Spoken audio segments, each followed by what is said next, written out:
Greetings, everybody, brothers and sisters in the struggle. I'm glad you guys could join me this evening because although I obviously recently did my own standalone rave review of Black Panther, I think the occasion is momentous enough to warrant a discussion on the subject. So I figured it would be a good idea to get some esteemed acquaintances of mine to join in the fun. So far, I was able to corral my good friend Zuri Davis. Zuri, Hi. Zuri is a very great friend of mine whom I met while I was still living in Washington, D.C. a few years back. She has been working as a political analyst and commentator with an outlet called Rare Liberty, and she's fantastic. In fact, I think she graduated from college when she was 19 or some craziness like that. I was 18. 8? Oh. How did that come about again? How did you graduate from college so damn young? I can't remember. I did a very advanced dual enrollment, and thanks to the state of Florida, which both has a not so great public education system, but is super pro experimental education, I was able to do that during the same years I went to high school, and it was all for free, which was really nice. Mystery Soul, first impressions, what did you think of Black Panther? Black Panther was literally so good that I watched it for the third time.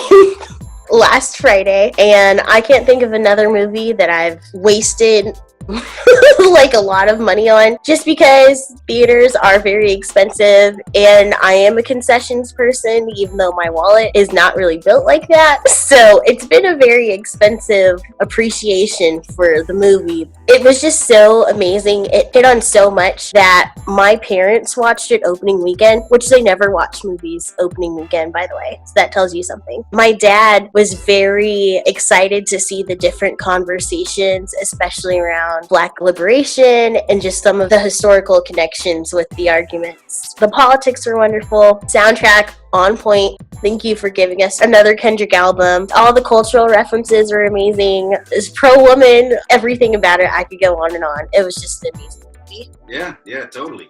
Just an interesting note. I realized during the film, one of the characters, Forrest Whitaker's character, has the same name as you. Yes! That was also a favorite part of mine. Yes, right. I appreciated that. I was actually going to ask, what's the linguistic origin of your name and what's it mean? It's Swahili for beautiful. But my parents are not African, for real, and they aren't even pro-Black like that, for real. They just kind of found it in a baby book, and they showed me exactly which one they found it in, and my mom thought it sounded nice, and she chose it for me. Now there are a bunch of little girls running around named Zuri, so I'm very excited about that. The name's getting some recognition. That's interesting, because you're right. You would think that when you're talking about African descendants like us from the diaspora, well, usually when we have names that are African in origin, it's not a coincidence. Usually our parents were trying to make some kind of statement with it. Like my name is actually Arabic in origin specifically, although there was I forget which exact part of West Africa, but there was a king in West Africa by the name of Akil. When it comes to your perspective on the movie, in the past you've described yourself to me as a conservatarian. I understand things may have changed somewhat for you. I think conservatarian is still accurate. I definitely still walk the line a little bit. Of course, there are things that I'd like to separate myself from. The only reason why the name is so hard is because so many people are using words, and words have no meaning anymore. So there are a lot of people out there calling themselves libertarians and conservatives who really aren't. But unfortunately, those people are quite loud, and they're trying to define it for the rest of us. So it's a little bit difficult to hammer down a name. But for the most part, if it's about small government and personal responsibility and anything that you read in the law, then that's what I believe. So The Law by Frederick Bastiat? Just wanted to make sure. Okay, yeah. Done with that. So when it comes to your perspective as a conservatarian, did that play any role in your response to the movie Black Panther? Do you see any connections there? Definitely. I loved the foreign policy bit in it. Not to spoil anything, but when they were arguing the best way to help people, I liked that they essentially chose things like education and science. And there is a teeny tiny bit in there about Black property ownership. And I thought those things were amazing because a lot of times times people, well-intentioned people, try to come up with solutions to help Black Americans, and a lot of times they either do more harm than good, or they're just kind of useless, and it's just a waste either of taxpayer dollars or just a waste of effort, honestly. But I liked how people were empowered to be creative and to own things financially. I think that's very important, and I'm really happy that the movie emphasized a lot of that. And of course, as someone who believes that economics is important and things like small businesses greatly help the Black community, it was really nice to see that. Absolutely. There were aspects of Wakanda's initial and long-standing policies that are problematic in some ways. Mm-hmm. Their isolation from the outside world, their refusal to participate in international trade, their refusal to accept refugees and immigrants and so on. But at the same time, there was one long-standing policy they had that kind of floated my boat, which was their refusal to accept foreign aid. While some degree of assistance from government to Black people in particular, whether it's social assistance, welfare, or what have you, within the American context or the context of other countries where we're in the minority, or whether it's on a global context where wealthier countries are providing foreign aid to predominantly Black developing countries, whatever the case, some degree of it is probably necessary as a practical matter, at least in the short run. But I do think that in the long run, we should be working towards minimizing our reliance on that kind of outside assistance. Mm-hmm. I have libertarian reasons for believing that. I also have sort of Black nationalist reasons for believing that as well. And I think that's one area where the two philosophies dovetail nicely if you understand them properly. And it's very easy not to do that, unfortunately. One thing I also appreciated was the fact that they didn't take foreign aid, but I hate the reasons why people said that was a good thing, because a lot of times people are like, oh, because it'll be misused by corrupt governments, which is true. There's actually nothing wrong with saying that. That's very much correct that those funds don't go to the people, they stay at the government level. But it's also true that with that foreign aid, a lot of times comes a lot of unrealistic expectations. I've been in political science classes when we learn about foreign aid, when people will just say something like, oh, if all these African countries just did X, Y, and Z and adopted the American Constitution, then they'd be better. First of all, the only reason why America worked out the way it was is because they had a very different set of circumstances. They had different thinkers in their society, different theories. They kind of had the ability through kind of terrible means to start over and essentially have a new land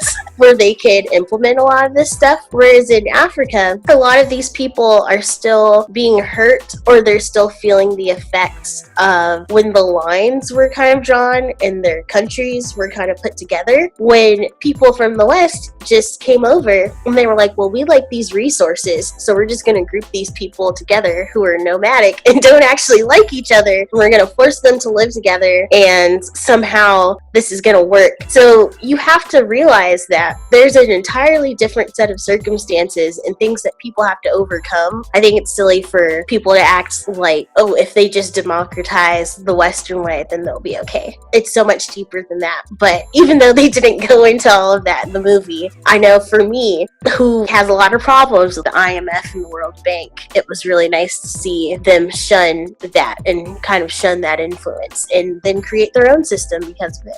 I mean, it's interesting. There's this attitude among folks on the left and in the Black community that if you are a conservative or libertarian or really anything but on the political left and you're also Black, you can't really be pro-Black. You must be a sellout or an Uncle Tom, or you must hate yourself. You must hate your black skin and your nappy hair and wish you were white. And so when they hear someone like me, if they're aware of my political views and they hear me shouting out a movie like Black Panther, they're often surprised. They're like, really? Black Panther? Have you gotten that reaction from anyone? I haven't gotten that reaction from anyone that I care about or think is important. And I say that because the only people I see speaking out against Black Panther are, one, the people who aren't even going to watch it, and then two, who think that everything is a secret hidden agenda anyway. And it's like, look, a lot of Republicans watched this movie and loved it. So I'm sorry you're a part of the small percentage of the population who is literally triggered by anything that you don't think is explicit specifically for you. So if they didn't like it, I don't care. The movie was amazing. It broke records and it was well deserved. And all the money that it's made was well deserved, and all the recognition and everything. So money talks, and it's talking in the important direction, and all the irrelevant people can just sit on the sidelines. And I feel very strongly about that. It's a positive movie that made a positive impact, and literally no one is hurt by it. So that's all I have to say about that. You go, girl. Take the haters off. If you couldn't see the impact that a movie like that had, when Hidden Figures came out, just about everyone had the same question. Where were these stories? Where were these movies when I was growing up? And it's because people should be inspired by the things that they read and the people that they learn about in school. But of course, media is very important. And if their movies show them positive role models, let people be excited about that. So many positive things came out of it. And you're not helping anyone, and you're not helping any conversation by pretending like that doesn't exist, or criticizing people who are feeling inspired. Yes, I agree. Have you heard the claims by some online trolls that Black Panther is actually an alt-right movie, or like a pro-Trump movie? The movie... The movie, literally, those are the people who didn't watch it, or they stopped watching after an hour, because the movie definitely touches on the nuances of both positions. But when people try to claim it's like an alt-right movie or whatever, they seem to have missed the nuances on the other side as well, which they address. And there are even points where they say, we were wrong in this instance, we should reach out and do things. So they kind of failed to see the second half of the movie, I feel. So it's very easy for movies with a black cultural focus and a mostly black cast and so on, especially in this day and age, to take a very quote-unquote woke stance and almost SJW stance where every political opinion expressed is starkly left-wing. Or not even a political opinion, just every moment of dialogue, it has to be with the agenda attached to it. Right, exactly. But I don't think this movie did that at all. What I loved about it was that it managed to be very pro-black without necessarily being right-wing or left-wing or what have you. And I feel like problems in black politics, especially in the diaspora, for decades now, has been this assumption that the only wing of the political spectrum that has anything to offer black people is the left. Therefore, if you are black and you're political, but you're not on the left, somewhere on the left, you must be some kind of sellout. And I mean, in many cases that's true, but it's not categorically true at all. I think that our community would benefit from a more open-minded and intellectually tolerant and curious approach to a political theory overall. I don't think that socialism or leftism or progressivism or whatever you want to call it is the only ideology that has anything to offer the black people. And if I didn't feel that way, I wouldn't be a libertarian. Yes, I agree. But then also, outside of the commentary in the black community, it's a black thing. And like any black thing or black person, what it does will be judged heavily through more lenses than usual. And it's not fair, but it's what happens and it's what people do. So the fact that people respond to anything positive for the black community, okay, let's just take putting Harriet Tubman on the $20 bill. One, the person who is currently on the $20 bill didn't even believe in a central bank, so it is kind of a slap in the face to his legacy for him to be on that bill anyway. And on top of that, he was a racist Democrat. And you have a pro-gun black historical figure that is not only one of the black historical figures, but people on the right try to claim her all the time. And the fact that those people who could very easily claim this amazing person and have great messaging come from it, the fact that so many people on the right spoke out against that, like that was pandering to black people, it says a lot about positive moves made in the direction of black people. Why is it pandering when something good is happening? If someone puts a statue up of a popular black person, puts a historical figure on a dollar bill, why is that automatically pandering to an audience? That's an American hero, and they should be honored in whatever way people see fit. But also, that's a person that's technically on your side that y'all can claim and they're still an issue. So it doesn't surprise me that Black Panther is getting all of these extra lenses. And of course, the saying goes, when things come close to the goal, of course they move the posts a little bit further, and that's exactly what's happening. And I really don't even know how you would improve on this to make those people feel satisfied about what they saw.